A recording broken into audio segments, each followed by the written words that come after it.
Welcome back. With Affordable Care Act subsidies set to expire in less than 3 weeks and insurance premiums about to spike for millions of Americans, the path to a health care deal on Capitol Hill seems to have all but evaporated. Today in the Senate, two proposals, one Democratic, one Republican, both failed to get the votes needed to pass. The Democratic proposal would have extended the expiring ACA subsidies for 3 years, something Republicans have repeatedly rejected. The Republican plan would have deposited money directly to health savings accounts, an idea the president has vocally supported. Senate leaders on both sides of the aisle blaming the other party for the stalemate before and after the failed votes.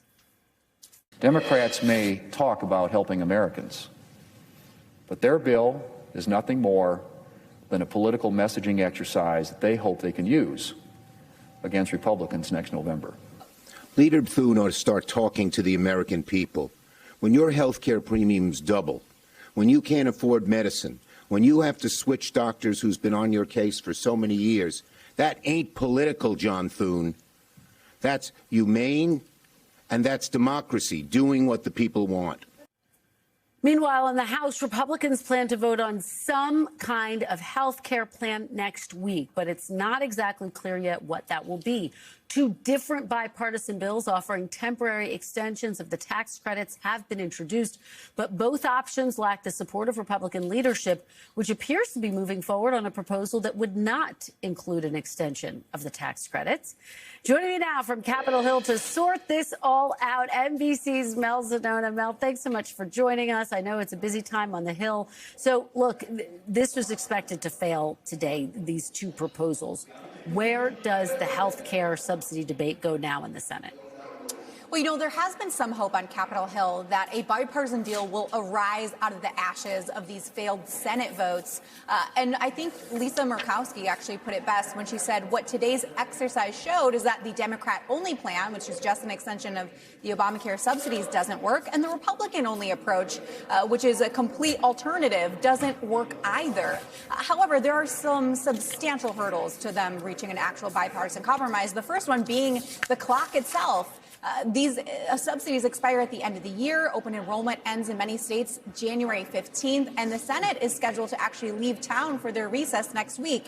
And there are no additional plans to put anything on the floor next week, at least in the Senate. And meanwhile, you also have the substantive policy differences between the two sides, with some Republicans just absolutely dug in against any form of an extension of the Obamacare subsidies, and then some Democrats saying that they don't want to back any sort of reforms and that they can't let these subsidies expire. So that's where we're at.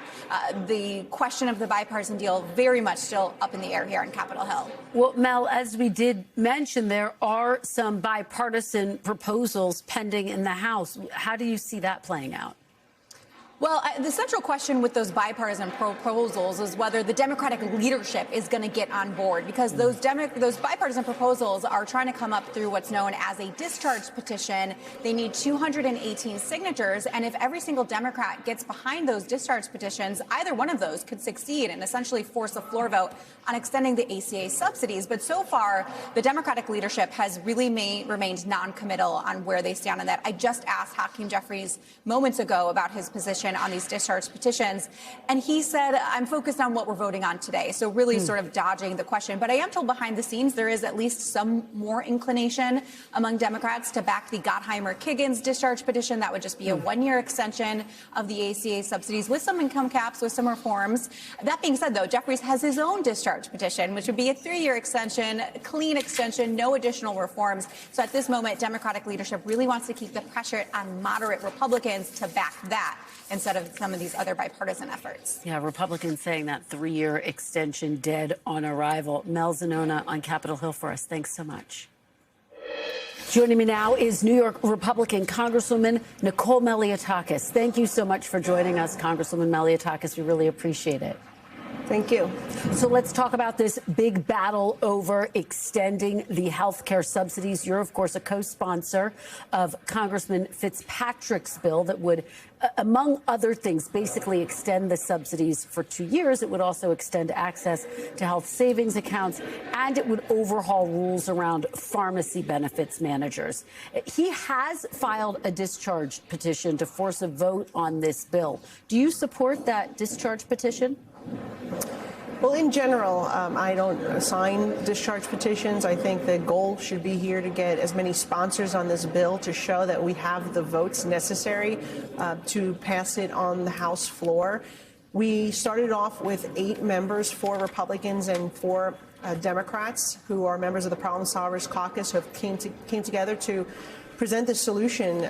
We think that our piece of legislation is very balanced. It's a centrist policy that not only addresses the immediate issue, which is rising premiums as a result of the Affordable Care Act not being affordable and needing subsidies, and also cracking down on insurance companies and their brokers who have sign people up for the Affordable Care Act who in some cases didn't even know they were being signed up, or in some cases are deceased, in some cases same Social Security number being used to sign up multiple people. I've saw as many as over 100 people signed up with the same Social Security number. So there is a lot of fraud in the program, in the system, and our bill addresses it by extending the subsidies, but doing so with necessary reforms, and also giving those those consumers the opportunity to take 50% in a health savings account to be able to then pay for premiums, which currently they cannot do with a health savings account. But as you mentioned, going after the PBMs is critical to reducing drug prices, and I've been a big advocate for more transparency and reining in those PBMs that are now oftentimes the insurer and the pharmacy as well. And that type of vertical integration has led to very, very problematic issues for not just the consumers, but for mom and pop pharmacies across the country. Well, and I hear you saying in general you do not support discharge petitions, but just to be very clear, in this case, are you prepared to vote yes? I'm not signing a discharge petition at this time, okay.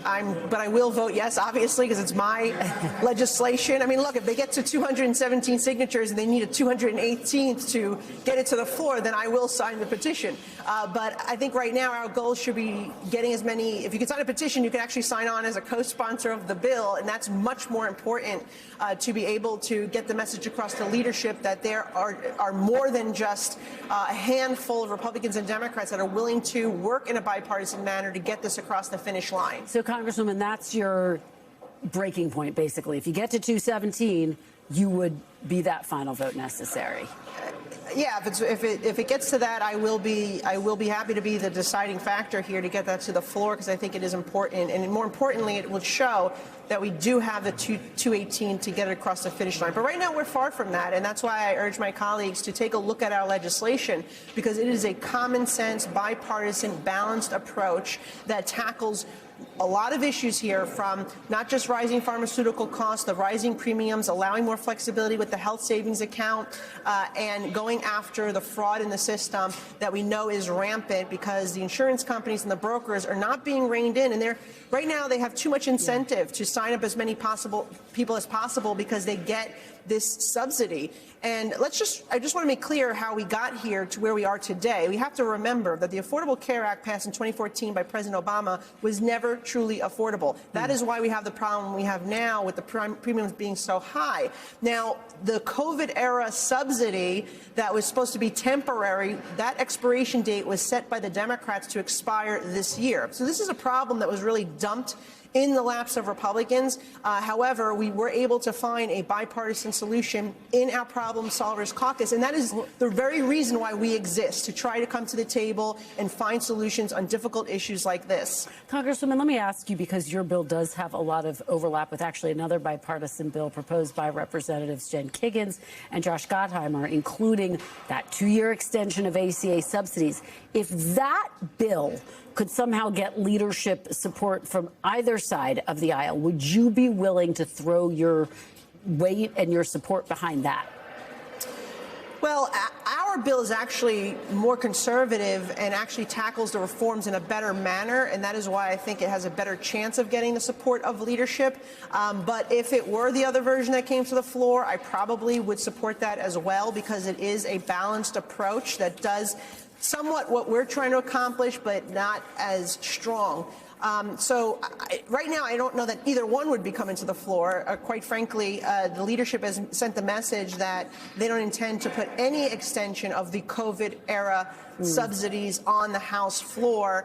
And that is why we are making this effort to show that there is significant bipartisan support. And, you know, again, the negotiations continue, the advocacy continues. I hope we get something done that addresses this core issue. There are about 80,000 constituents of mine that would be affected. It's about roughly 10% of my district that does use the Affordable Care Act. And I think that we have struck the proper balance here to get something that is a good policy. It's better than the policy that exists today, and it also doesn't allow it to completely expire. A couple more questions, and we are almost out of time. But one person who has been largely absent from this health care debate is President Trump. He did say he wants money to go directly to the people. But despite Secretary Bessent telling me, it was about 3 weeks ago now, Congresswoman, that the White House would have an announcement on health care, so far that announcement has not come. What exactly is your message to the president, and would you support money going directly to the people?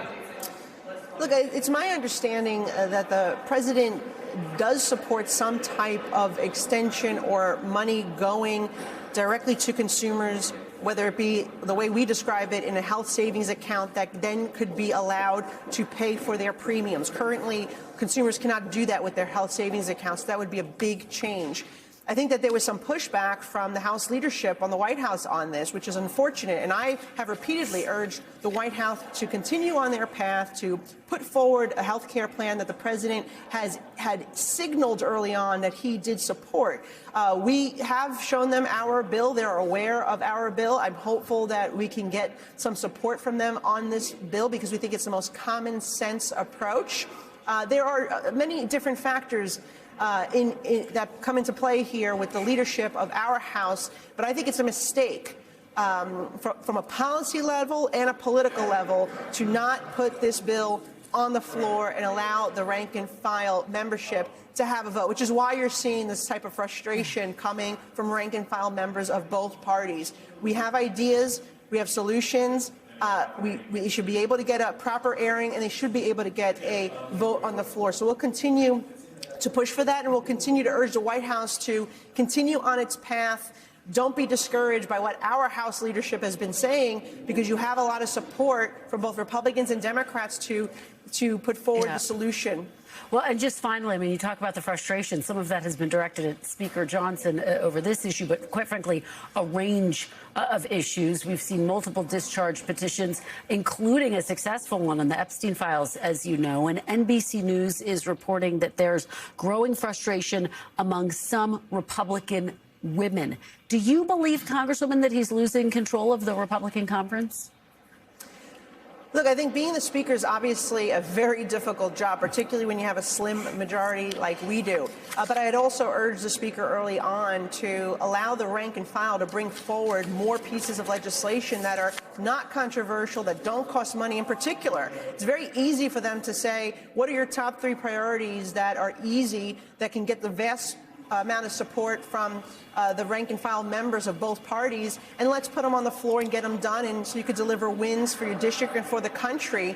Unfortunately, that has not happened, and it is discouraging. It is disappointing. I've been fortunate to get a lot of my priorities done this year through the House Ways and Means Committee and the One Big Beautiful Bill, because I've been pushing for the SALT deduction, the senior deduction that will eliminate their liability on Social Security. They'll get a refund when they file their taxes, 88% of seniors across this country, manufacturing. by allowing a deduction for new facilities or expansion of manufacturing facilities here in the United States. So I got a lot of my stuff done, but there still are smaller pieces of legislation that I would like to see come through the committee process, and we're having difficulty doing that. And so I continue to urge the Speaker to allow rank-and-file members to pick 3 bills that are not controversial, don't cost money, and let's bring them to the floor for a vote. Let's help us get them through the committee instead of stalling them in committee, which unfortunately I've had seen done to me and other members here. All right. Congresswoman Malliotakis, thank you so much for joining us to discuss a range of topics. We really appreciate it. Thank you. We thank you for watching, and remember, stay updated on breaking news and top stories on the NBC News app or watch live on our YouTube channel.